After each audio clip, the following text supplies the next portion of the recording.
Cobra Kai is back. Episode 6, final season. Benvinguts Barcelona. I don't even know what that word means. What is your boy Icon with a Netflix TV review for you, and we're back with Cobra Kai. And before we get started, hit that notification bell, like it or subscribe, because we're still doing Superman and Lois. We've just added Cobra Kai back into the fold, and there are more TV shows and more great movies coming up as the weeks and days and months progress. So now, I forgot a lot that happened, and when I started watching the episode, I got caught up very quickly. Why is Dimitri on this team? Let's just get that. Dimitri is the absolute most worst waste of space on this entire. Where's Kenny? I forgot Kenny didn't make There has to be a way where we bring Kenny to Barcelona, because this is horrible. This is very horrible. But the previous episode, episode 5, ended when we were at the Sekai Taikai, and we found out that Tori, is back with Cobra Kai. So now everybody's shocked, and everybody, people don't know how to handle it. The one thing I will say this in a positive manner. No one belittled Tori about it. No one gave her shit about it. Nobody cursed her out and was like, "Oh, you're a traitor, bitch," and blah. Nobody did all that. If anything, they kind of embraced her, and everybody Sam talked to her, and she was just "I'm just hurt because I thought we were friends," and she's like, "I would have helped you if you came to me." And then even Robbie said he was like, "I would have been there for you. I wish you would have come to me." Even Devin said the same thing. She was like, "I understand why you did what you did, but we're all worried about you." And I was like, "Oh shit!" I was like, "There's a lot of love here," because Tori was under the impression, she was like, "Oh, so I guess everyone hates my guts," and then Devin was like, "Nah, it's actually the opposite." But there is turmoil within the Miyagi-Do, or the Miyagi fangs, and it starts right at the top with Daniel, and it starts with Johnny, because the two of them are still beefing from the last season, where Johnny felt he was basically he was supposed to be a 50-50 partner sensei, but he feels like he's the lackey, taking a backseat to Miyagi-Do. And part of the reason why Johnny was brought in is because, yes, Daniel teaches, the calm, the non-violence, and, and all this other stuff, but there is a time where the aggressiveness is needed. There's a time where, the eagle must strike, per se. And it's putting Johnny in a stage where he feels like he has one hand tied behind his back, and he's trying to get these kids to really let loose, but he has Daniel telling them "No, just stand there and take the punches, kid." And then Johnny's like, "No," he's like, "Yo, slap them before they slap you." So the two of them are arguing, and they're just after the it's after the tournament, LaRusso, "We're done." I ain't messing with you no more. And this is this whole big thing. Chosen showed up drunk as hell, and he kind of embarrassed Miyagi-Do. Johnny got into it with other senseis from other places. There's one guy specifically, he got into a beef with this one specific dude over a steak. And the actor who he got into beef with, he played in a series called The Wu Assassin. They had, I believe, 2 seasons, and then their 3rd season was a movie.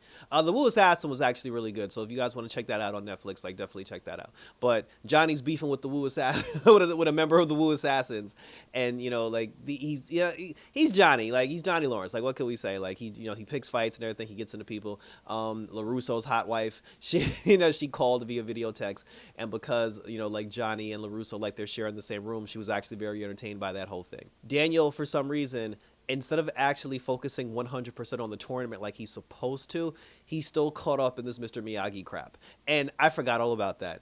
I forgot about the whining. I forgot about the bitching over "Oh, Mr. Miyagi was a kind soul and he hid secrets." I forgot all about that shit, and he made it worse.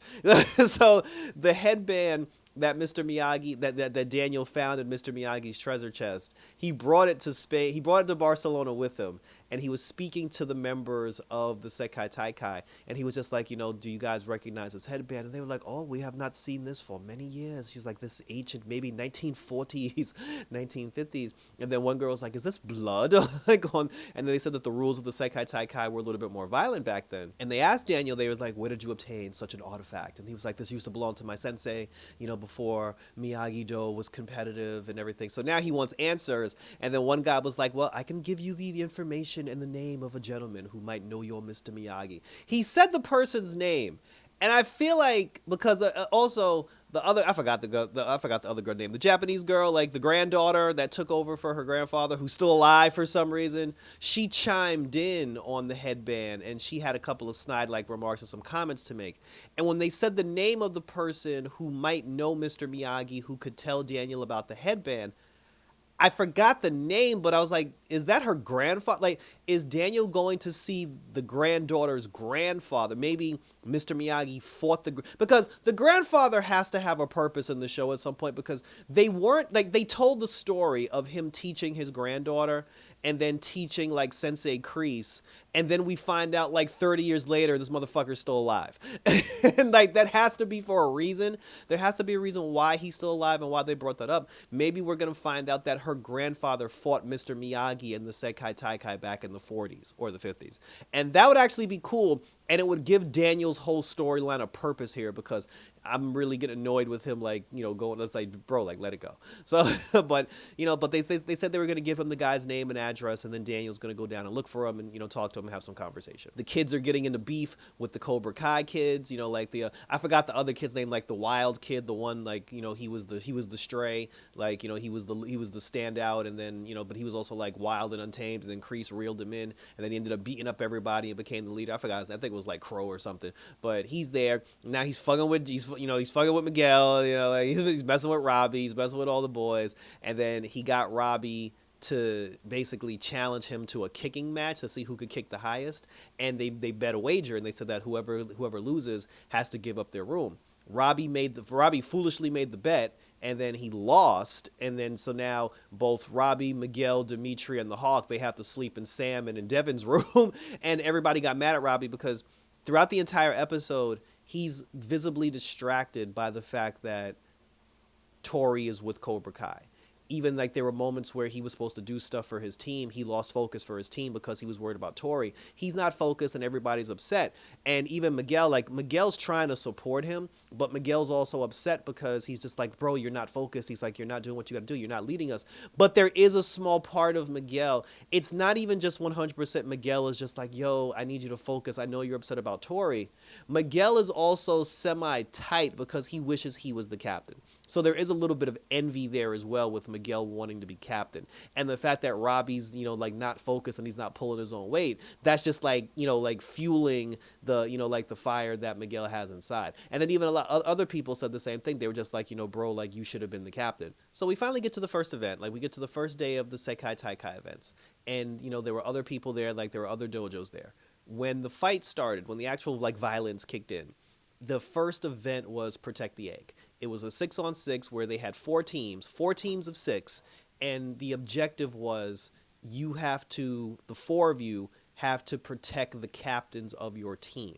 If the captain of your team falls in battle, your entire team is eliminated from the tournament or from that particular tournament. In the true Miyagi-Do fashion, their whole thing is to protect the egg. So they were just like, hey, everybody form a wall, protect Robbie and protect Sam. Now, Tori knew that. She said, I know how these Miyagi kids think. She said they're going to protect the egg. And then that's when the Crow kid, he was just like, sit your white ass down, lady. Because he's like, you are not true Cobra Kai. And then Tori was just like, nah, fuck that. She jumped in and she did what she had to do. So it was Cobra Kai versus Miyagi-Do, obviously. And then when they were going head to head, Robbie ended up fighting. I'm gonna keep calling him Crow till I remember his name. Robbie kept fighting, you know, like the Crow kid. And when the two of them got into it, Robbie actually was almost going to beat him at one point. He looked over at Tori, and then he lost his focus for a second. And then the kid got the jump on him, and he actually knocked Robbie out. And then because he knocked Robbie out, the entire Miyagi-Do, like they lost that first round.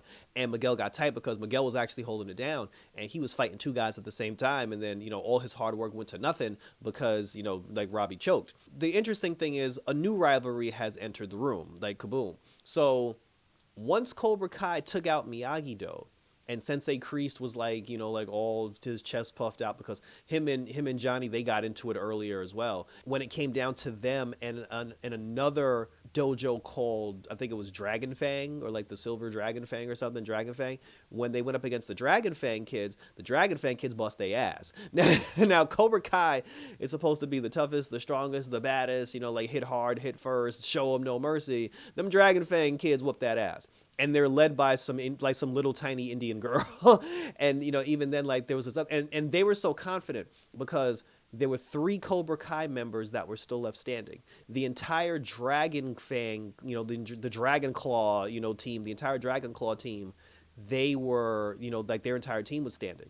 When it was the 6 of them versus the 3, the 3 Cobra Kai kids, their entire team bowed out gracefully and walked off of the mat and left the captains by themselves and this was like some badass cocky ass shit, because this was their way of saying it's 6 against 3. It's the 6 of us against the 3 of you, but we're so confident that we're going to beat you anyway.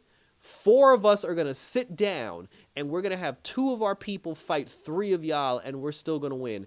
And they bust that ass on Cobra Kai. Like, so now we have this whole thing where it's like Miyagi-Do versus Cobra Kai, but now there's a third party in the mix, and I feel like there's gonna be like some Mr. Miyagi backstory with the Dragon Claw people. Like we're probably gonna find out that Mr. Miyagi was the originator of the Dragon Claw or something, or he fought in Dragon. Like they're not being introduced for no reason. Like they're actually gonna be involved here. So but they whoop Cobra Kai ass. So now Cobra Kai got defeated, Miyagi-Do got defeated, and then when Johnny looked over at the Dragon Claw people, the guy that he got into that argument with earlier, the guy from the Wu Assassin, he's the leader of that specific dojo. So that's going to be another thing now. So now we got a triangle of terror with Miyagi-Do versus Cobra Kai versus Dragon Claw. It's going down. I'm here for it. And thank you for tuning in. So, so that's it. So this was a good first start. Like it was, I said, it's nice to have Cobra Kai back.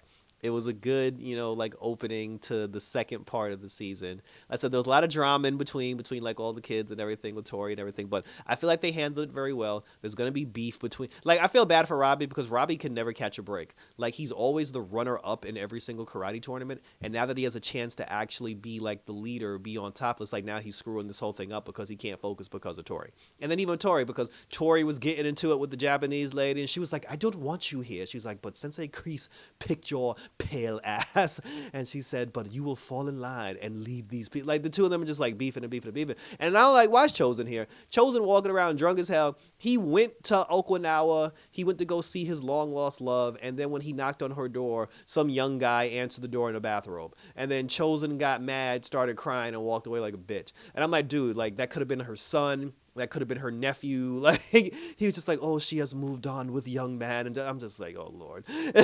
But so that now he's in Barcelona, Spain, getting drunk and embarrassing Miyagi-Do. But share your questions, comments, and or concerns, and let's continue to talk about it, because we only got 5 episodes for part 2 of Cobra Kai. 5 episodes. So I said this will be a quick one that we could go through. I look forward to, because I feel like we're gonna conclude the Sekai Taikai in these 5 episodes, and then we're gonna go back to California to the Valley for like the final 5 episodes. But let me know what you thought about the first episode of Cobra Kai, episode 6, and let's continue to talk about it. Check me out on social media. Check me out on X. Check me out on Instagram. Check me out on TikTok while it still exists. Check me out on YouTube, where you can leave your questions, comments, and concerns. And like I said, we'll talk about all this Netflix goodness, like this Max goodness, this Disney Plus goodness, regular TV and everything in between. Check out my reviews of Superman and Lois, and I'll keep it rolling for some more Red Eyes Entertainment. So that was it, guys. So thanks for tuning in. So until episode 7 of Cobra Kai, watch out for the Dragon Fang, because they're here for blood. And until then, we're out this